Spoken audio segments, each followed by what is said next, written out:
This is a KC24 News Education Matters special, made possible by Fresno Office of Education, EECU, and Granville Homes. Hello, I'm Stephanie Barugian. And I'm Evan Onstott. Welcome to this special edition of Education Matters. All year long, we've been bringing you stories highlighting the schools, programs, and educators in Fresno County that are making a difference in your child's education. KC24 has been able to bring you these stories because of a unique partnership with the Fresno County Office of Education, Granville Homes, and the Educational Employees Credit Union. Jim Yavino, Fresno County Superintendent of Schools, says it's important that the community understands why education matters. Many kids get the chance to participate junior high students to college. Jim Yavino has been sworn in as the 21st. Juanita Stevenson shows us how one Valley High School is showing its pride. The accolades that we're all getting as a result of Education Matters is something I've never seen before. We're a very unique community, we're a very diverse community, but yet when it comes to educating our children, we all want the best for them. And Education Matters showcases that, puts a spotlight on what's right. We have so many great aspects of education out there in Fresno County that people aren't aware of. And Education Matters gives us an opportunity to showcase all of that, make people aware of what's going on, bring some pride to those local schools. Small communities tend to really rally around their school, and so when these Education Matters pieces come out and they're highlighting the positive things that schools are doing, it just gives the community a sense of pride. As a small example, when Education Matters was able to do the piece for our Men's Alliance and Women's League, it was able to showcase the positive impact that these programs can have. I mean, it's just something that I want everyone at this school to remember. Coming from a school that doesn't get very much acknowledgement, I think it's very important to have someone positively tell you, like, this school does this because of that. The positive acknowledgement helps self-esteems of students, it helps self-esteems of staff. I mean, it just makes you feel welcomed at that school. I love what's going on in our schools every day, but more than that, it's the staff and it's the partnerships of the businesses who have stepped up and said this is so important, because you need community members, particularly businesses, to step up and help you fund this. I was very fortunate. I went and talked to Educational Employees Credit Union. I talked to Granville Homes, and before I could even finish asking the question, the answer was absolutely. When we were first presented with the idea of it, we thought it was wonderful.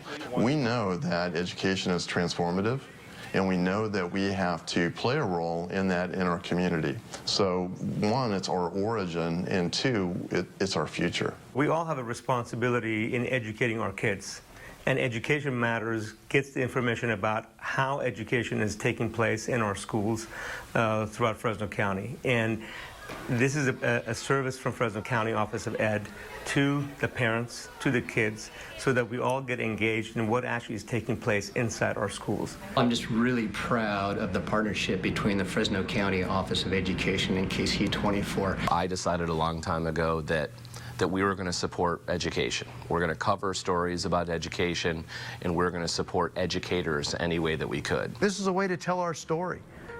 We don't have to create it. You just have to simply open a door and walk in a classroom, and you're going to see everything that we see every day when we film these spots. And it's so great seeing that sort of support from the community. It's exactly what we need. Through successful partnerships with business and community groups, Fresno County is able to provide students with a wide range of engaging learning experiences. Education Matters reporter Juanita Stevenson joins us with a look at some of those programs. Thank you, Evan and Stephanie. Your child's education just doesn't happen in the classroom. Seeing and exploring what goes on in the real world is just as important. And right now in our world, the drought is impacting everyone. We're going to show you how a Valley farmer has made it his mission to teach school kids about the importance of water. Water. It is that precious resource that is in short supply this year. We farmers are really struggling now. Farmer Marvin Myers has lived through a few droughts, and not having enough water led him to create this, a system of groundwater recharge basins located near Mendota, his own private water bank. I realized that the only answer is, for me, was I got to have some place to store water in wet years so I can use it in dry years. This has become more than a place to store water.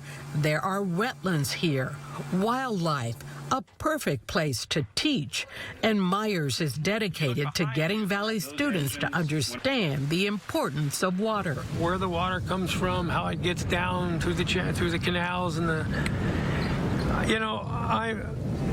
sometimes I'm at the feeling that does the public really care? As long as the water's coming out of their tap. School kids from up and down the state come here to learn and experience. This group came all the way from Escalon High, located west of Manteca.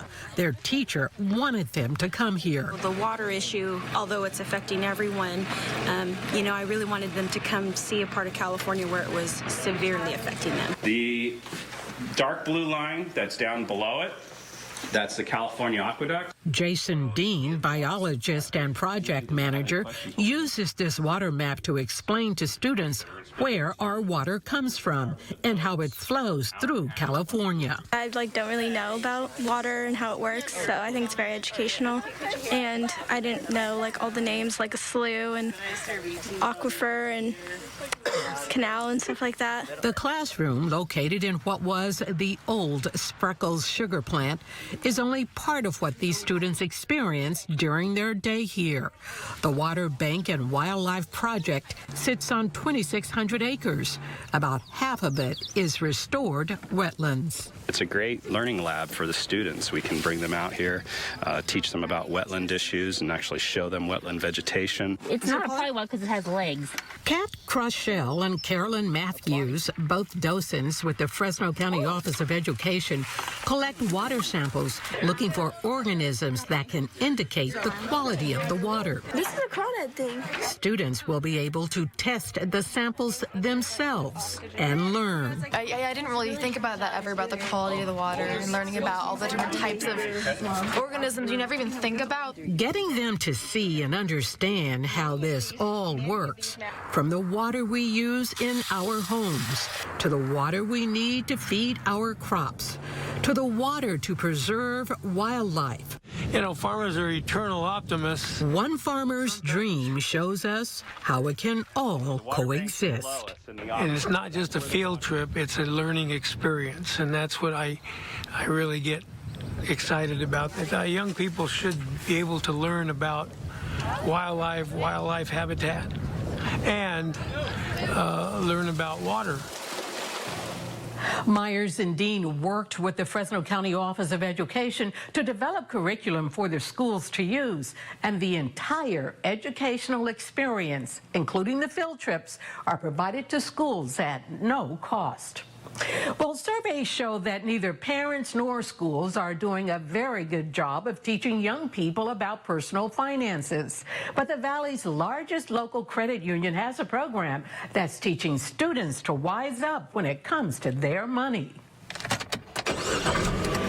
By the time they're 16, they're driving a car. They love to shop, and virtually all have a cell phone. But who's paying for all this? My parents do. And do they have any idea how much it all costs? No, I never realized that it costs that much. Financial literacy surveys show that when it comes to money matters, kids just don't have the knowledge, and their parents aren't doing a very good job of teaching them. I don't really manage my money that careful, I'm kind of careless with money since, I have my parents. We're here today to present you guys with a program called Wise Up with ECU. Here in the Central Valley, the Educational Employees credit union is going into Valley classrooms and teaching students the much-needed money management skills so many of them lack, starting with the basics. Just the normal information of a savings account, a checking account, how to balance a basic checkbook. EECU educators say most students don't even understand the difference between gross and net income. That's key if they're going to make a budget. So these are all the different taxes and benefits that come out of your check. These Selma High students learn quickly the difference between what their paycheck says they make and how much they get to put in their wallet. It'll make me realize that I don't have as much money as I thought I did to spend and to budget better. There's just not classroom work. There's an interactive piece to this learning session where students take the information you got to do $40 for the food and apply it to real life, starting with choosing a career. So they're actually having to see if the career choice that they chose will work for the lifestyle that they want to live. Once they figure out what their take-home pay will be, these students go from station to station, deducting for expenses like housing, a car, utilities, food, and clothing. Everything was so much more expensive than I thought it was. I didn't realize that you could spend so much money and be in debt so quickly. $250 is what you're going to deduct. EECU's Patty Martin says the WISA program is designed to give high school seniors basic money skills to prepare them for life on their own. In a couple of years, this is what it's going to happen, so I have to be prepared for this. While the program targets high school seniors, the credit union does offer the program to some elementary schools. And although these youngsters may not be ready to go out on their own anytime soon, the classes give them a better understanding of what their parents face every day. Because I was like, Mom, why can't we get a two-story? And she's like, you will find out. And now I found out, and it's kind of crazy. So far, over 28,000 students have participated in the WISA program, and EECU offers the program free to Valley schools. When we come back, arts education and the difference it's making in students' lives. Welcome back. After years of cutbacks, art education is making a reemergence in the classroom. But in a school district with over 70,000 students at 90 different school sites, how do you make sure every single kid gets to experience art?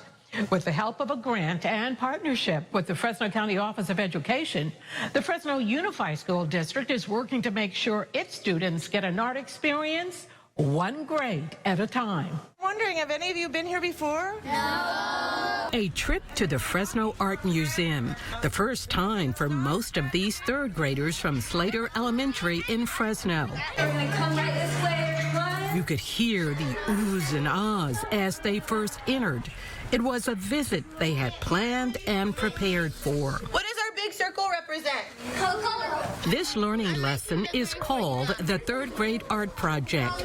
It is part of the Kennedy Center's Any Given Child initiative, involving Fresno Unified, Fresno County Office of Education, and the City of Fresno. Art in the classroom is important, and everybody understands that. It's just finding ways to do it. And Any Given Child is an avenue for us to provide those experiences. Partnering with the Fresno Art Museum, Fresno Unified is giving all its third graders a visual arts experience. Well, the visual arts would include paintings and drawings and sculptures. The lesson started in the classroom, where they were taught that with lines, and we are going to draw a line going across shapes, draw a circle.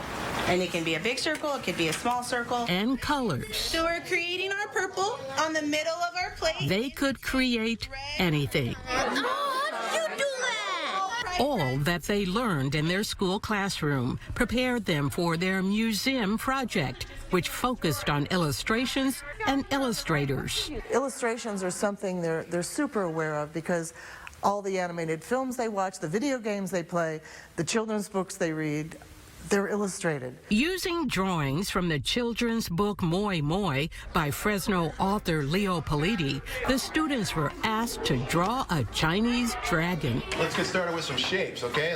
That's how we'll make the head of our dragon. They created dragons of all different shapes and colors. Nothing was off limits. 10-year-old Brian Monson says that's what he likes about art. It makes me feel good because all you're doing is taking your mistakes and turning them into art.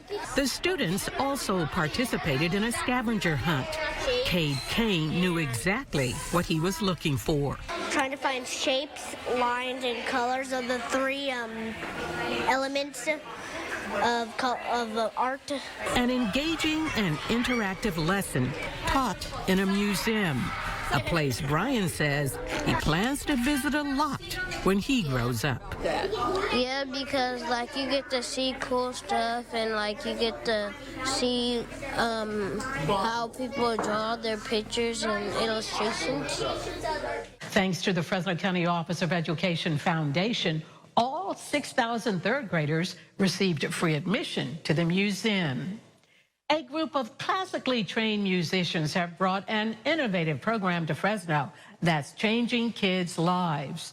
The goal of Accent on Access is to introduce classical music to young people who might never be exposed to it. As you will see, the program has accomplished that and more at an inner-city Fresno school.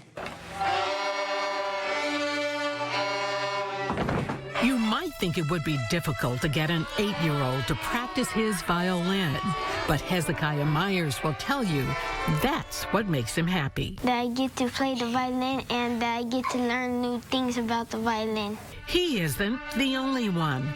There is a whole room full of them, eager students showing up every day after school for their lessons. We have to participate. We have to listen to what the teacher says. And we have to learn music. These students attend Edison Bethune Charter Academy. The school is located in one of Fresno's most disadvantaged neighborhoods and is home to an innovative program called Accent on Access. It got started inspired by El Sistema, the big program in Venezuela that's been going for almost 40 years. El Sistema, the system, a program designed to bring classical music education to the underprivileged. Julia Copeland, executive director of the Youth Orchestras of Fresno, was able to bring the program to Fresno through a partnership with the Fresno County Office of Education and the Bonner Family Foundation. I don't think you can overestimate the benefits that the students at the Edison Bethune Charter Academy are getting from Accent on Access. Students can sign up for the program starting in the 2nd grade. Well, they come in as knowing nothing. I mean, they come in generally with no music or just whatever they had in 1st grade. And they were always started with blank slates, which is a wonderful thing. They practice for almost 2 hours, 4 days a week after school, learning to master one of the most difficult instruments there is. Listen to them.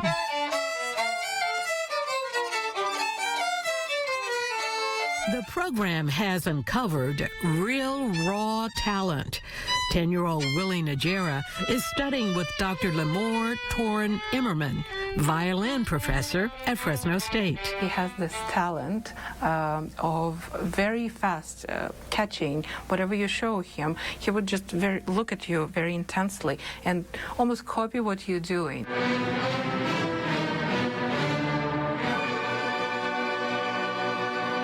This 5th grader, who says he didn't even know about the violin before starting the program, is playing with the Fresno Youth Orchestra and has big dreams. I want to have an opportunity to travel all over the world and meet new people. Copeland says that's what this program is about. Access and inclusion, giving all students the opportunity to play great music. And when you see them on stage with the Youth Orchestras of Fresno, you know that they have achieved something really remarkable.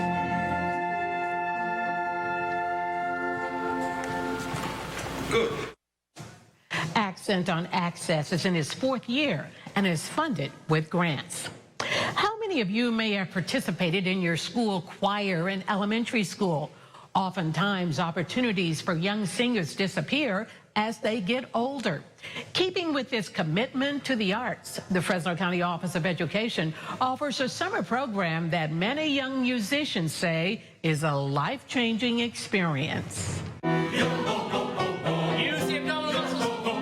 It makes you remember that time you may have participated in a school choir. But once they lift their voices in song, you know they are special.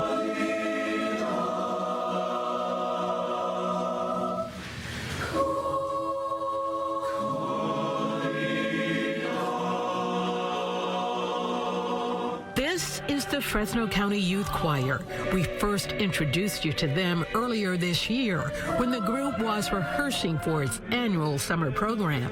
The choir is made up of high school and college students from around the valley. I've been in choir programs since elementary school, so essentially when we were first able to in the 5th grade, and I've pretty much done music ever since then. Those like 17-year-old Clovis High graduate Lena Kerr will tell you they are all here because of their deep love for music.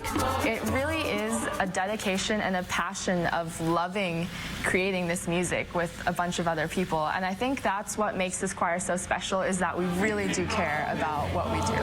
The choir was founded by Bob Bowinkle, program manager of the Visual and Performing Arts with the Fresno County Office of Education. How much bigger can you make it? Bowinkle says when he first came on board at FCOE, he was surprised to learn that over half of our schools had no choir programs. So I was really determined that we would have an offering for students in schools where no choir programs existed, and to do what we could to support the choir programs that did exist. Although he remains heavily involved with the choir, Aaron Bryan, choral music director for the Riverdale School District, is now the director. Our mission from our founding, our mission is to create multicultural harmony through music that fills the heart, lifts the soul, and changes lives. For the 55 young people who all auditioned to be part of this summer experience, this is not just about singing. It is a true community service project. Their performance is designed to shine a light on social issues such as racism, poverty, homelessness. Racism is an epidemic that affects minds and damages the world. I choose our themes based on really some ways that we can help students engage, make connections between the music and what's occurring in the world, because we really do believe that music has the power to change lives. Another thing Brian likes to do is take these young people out of their comfort zone. You're just as likely to see them perform on stage in Fresno as well as on the streets of San Francisco.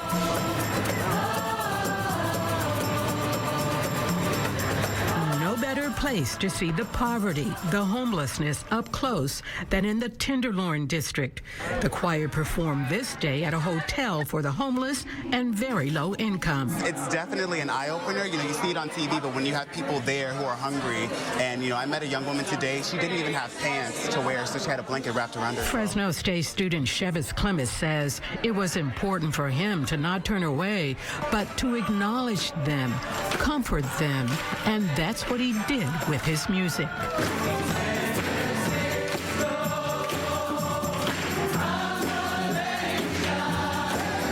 love seeing how many people start crying, singing along, just showing themselves. Even though they're in bad times, they can still have a joy in singing. It moved my soul, moved my spirit. No matter where they performed, their music had the same effect. People stopped, gathered to listen. And Brian, never forgetting to let people know this choir is from Fresno County. These are all high school and college students from Fresno County. The Fresno County Office of Education provides this experience for the summer to these kids at no cost to them. And that's really, I mean, unheard of. And all they have to give is their time and give of themselves. And the county rewards them with these amazing life experiences. Many of these students say this was a life-changing experience. Those who can say they plan to come back next year. Others will go on to become the next generation of music teachers. It was the experience of my life. I wouldn't trade it for anything else. You know, I feel like my life was really, you know, set forward today. I really know what I want to do. And music is such a powerful gift. To be able to share that, makes someone's life better with that gift, it's everything. It's a God blessing.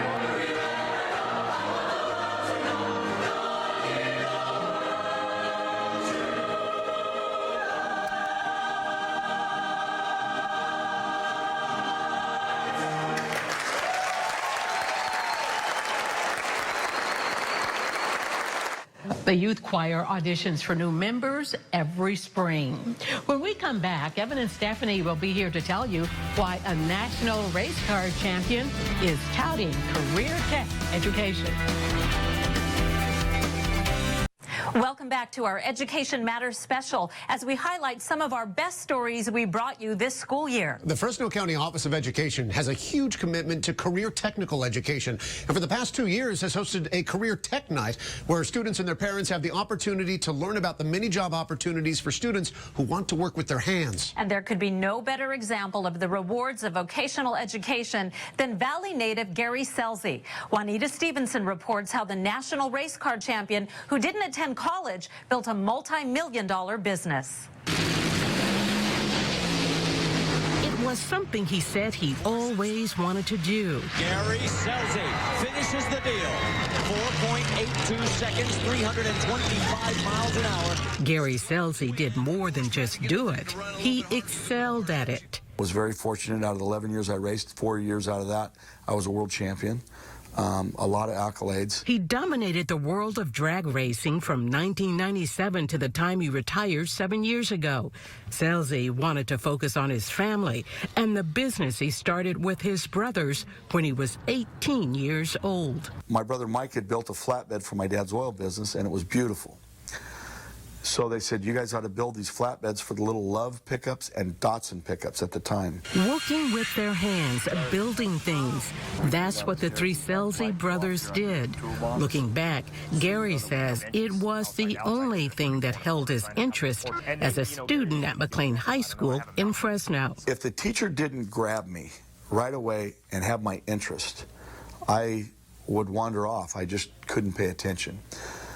I loved wood shop, I loved crafts, I loved metal shop, I loved that kind of stuff. A strong work ethic and love of making things has helped Gary and his brothers turn Selzy Enterprises into the Valley's largest supplier of truck bodies and parts, resulting in a $30 million a year business. We have over 210 employees here in Fresno, and we have a plant in Azusa that builds water trucks and dump trucks that has over 40 employees. Many of those employees have similar school experiences as the Selzy brothers, kids who grew up making things in their garages.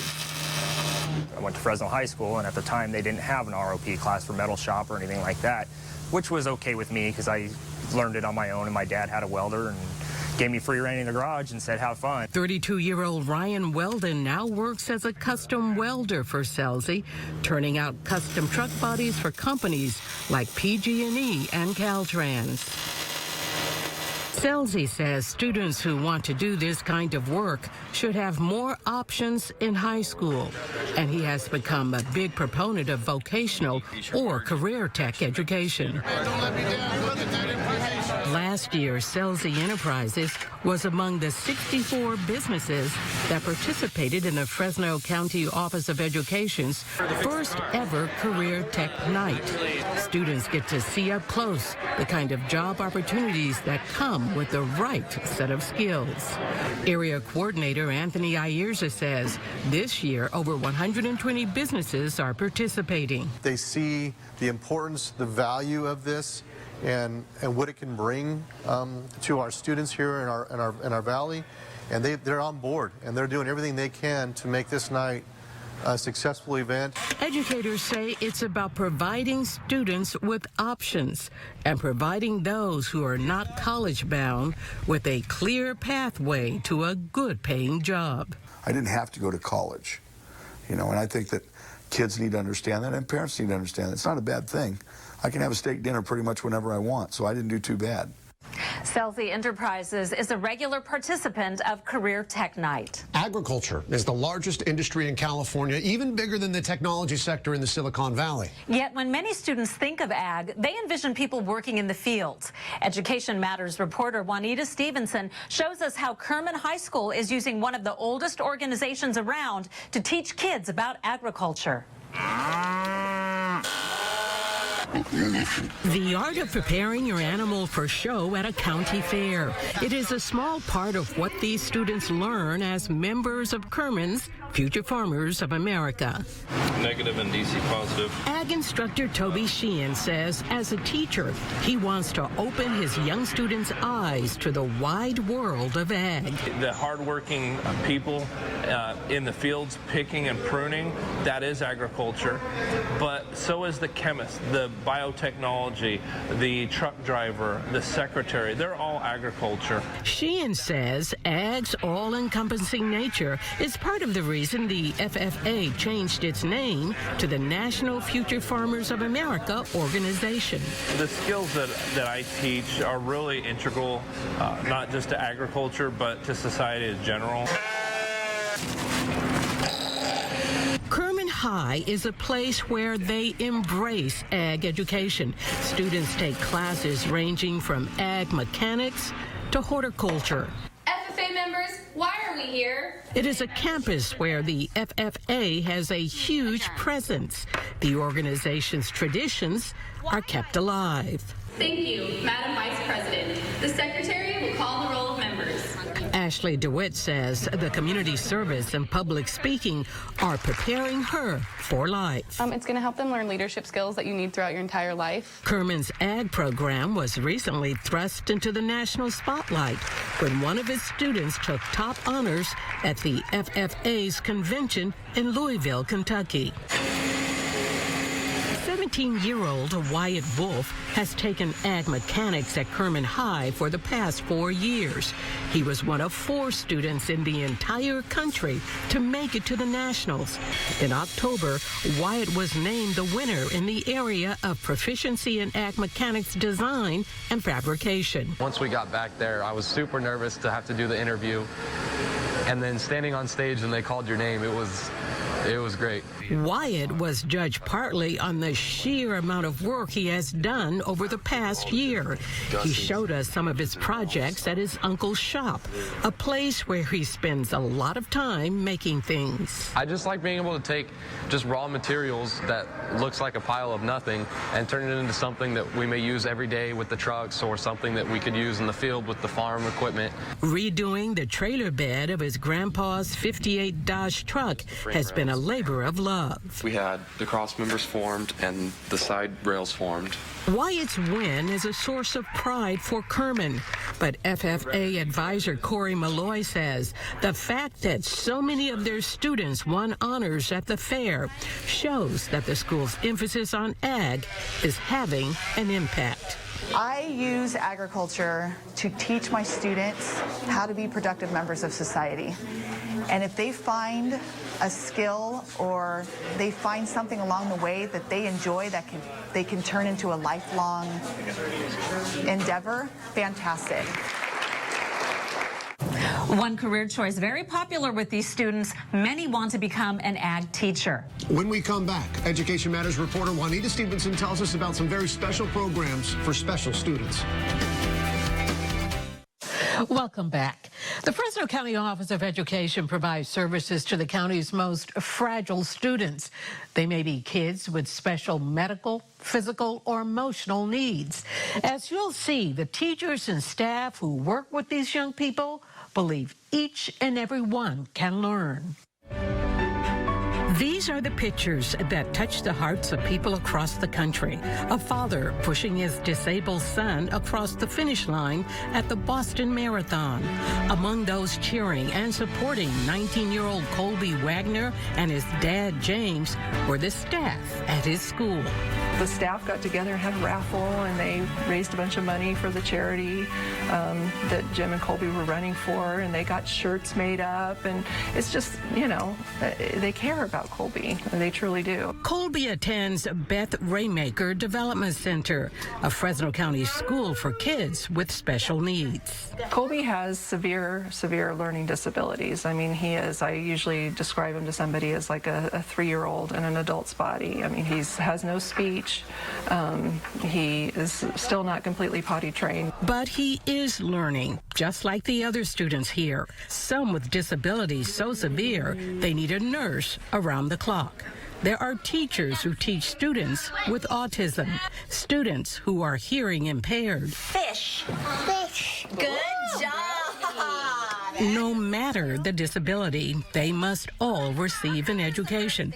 Those services are provided by the Fresno County Office of Education. Fresno County Office of Education is a service provider to 31 school districts within the county. We provide regionalized services for students with moderate to severe disabilities. Those school districts, many of them located in the rural areas, can afford their own special ed departments. So they bus the children to 3 nearby centers, including Beth Raymaker. We get students when they're infants sometimes, and they stay with us until they turn 22. 15, 16, 17. Some of the county's classes are held in classrooms on school campuses like Harvest Elementary and the Central Unified School District. These are called integrated sites. The ideal situation for a student on an integrated site would be that they feel like they're part of that site. Teachers say inclusion not only benefits special needs students, but students and staff at these school sites get a lot from it too. Adults, we have our, we're the ones who set the boundaries, we're the ones who set the lines, we're the ones who set the programs. Kids are kids. Being able to have all kids of all different needs integrate with one another is just positive. Wendy Wagner says that's what she likes about Raymaker. Teachers take Colby out a lot, and she says the skills he has learned are invaluable. This has changed his life and ours by, the simple fact of getting him out and learning, how to behave a little bit, better in public. Those who work in special education say that's what the public needs to understand about students with special needs. They can learn. And it may be the simplest little progress, but when you see it, when you take a child who isn't speaking, many of our students are nonverbal, and they speak those first words, it just makes your day. That's why we went into this business. That's why we do what we do every day. The Fresno County Office of Education estimates that it provides services to over 700 special needs students. FCOE also has a system of court and community day schools that work to turn around the lives of troubled kids. Kermit Kuntz is one of those educational centers. They call it the School of Second Chances because the staff doesn't believe in giving up on any child. There are telltale signs that this school might be a little different than the others. Down, eyes up here. Inside the classroom, the teachers always in contact with the office, always trying to engage the students. Sometimes we think, wow, what are we doing? It's stressful. This is Kermit Kuntz Educational Center, operated by the Fresno County Office of Education, often called the School of Second Chances, the last stop, last hope for students who have been expelled from their home district. This is where they come when no school will take them. They are students like 14-year-old Isaiah Rhea. I was doing good, and then I started getting in a little bit of trouble, and then I got in a fight, so that's what sent me to Kermit Kuntz. Isaiah didn't want to be here, said he'd heard it was a bad school full of bad students. But then when I came here, it's not it's not that bad. It's a pretty good school. Principal Tracy Clay says the goal here is to give these students another chance at being successful in school. And it starts with the staff that believes in second chances. The team that we have here, we all want to be here. We're veteran teachers. We believe in the kids. Clay says the staff works to change the students' behavior. Many of the young people who end up here don't have a mom or dad at home, no one to support them. They are looking for someone to connect with. We're very fortunate. Our campus is small, so our students have a relationship with somebody on the campus, whether it's security, whether it's our SRO, whether it's administration, the front office staff, somebody. So did you go to Fresno High, or you got to go to Fresno High? One of those people is Steve Myers, the school resource officer. He's also a member of the Fresno Police Department, and he says he's here to make a difference. And if I can help someone, I want to help them, and if it means, sitting down with them and talking about what's going on in their home, talking about what's going on at school, I want to be that person. Myers and the others who work at this campus say they are aware how the public may view these kids, but the people at Kermit Kuntz who see them every day have heard these students' stories and understand there is a reason they may have acted out at their school. My mom, I don't live with my mom, so it's hard. I had to move in with my sister or in a foster care, but I'd rather be with my family. Here, Isaiah found a support system, people who want him to succeed and believes he can. Like with me, I know my teacher, he cares about me. He gives me chances. Like, come on, Isaiah, I'm trying to help you. I need you to do better. He tells me he cares about me too. Like, I care about you. So they take these kids, many who have never had much success in school, and tell them they can. Reward them when they do, get them back on track and back to their home school. And we're not going to reach all of our kids. We're going to try. But the ones that we do reach, wow, that's amazing. That's rewarding. Kermit Kuntz serves students grades 7th through high school, and most kids are there for 1 to 2 semesters before being able to return to their home district. Well, you've heard of that saying, it takes a village. When we come back, Evan and Stephanie will be here to show you how 2 bus drivers are impacting students' lives. Welcome back.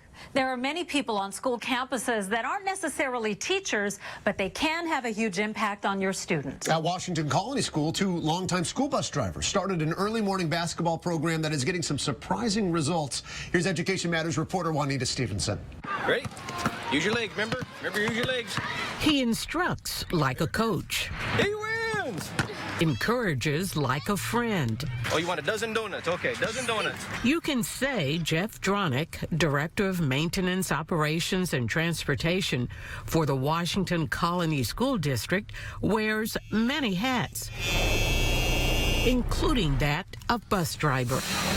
From where he sits, Dronick says he gets a unique look into the lives of the dozens of kids he transports to and from school every day. We're the first ones to see them in the morning, and we're really the last ones to see them before they actually go into their house when we drop them off.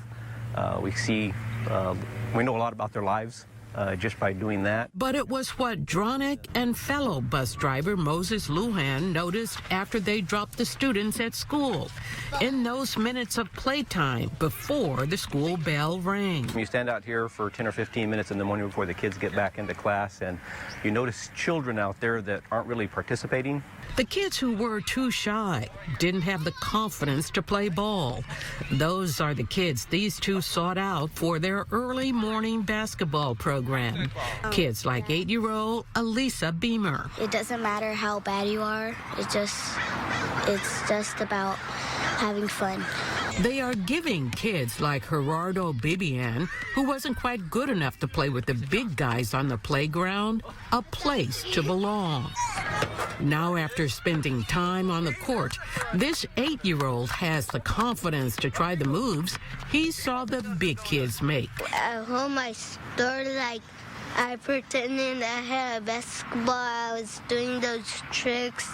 The superintendent and principal of this small school district of 425 students says a program that cost him no more than a few basketballs is reaping huge benefits, starting with better attendance. Many of these students can't wait to get to school. While we look at it in terms of education, we often think of it in the classroom.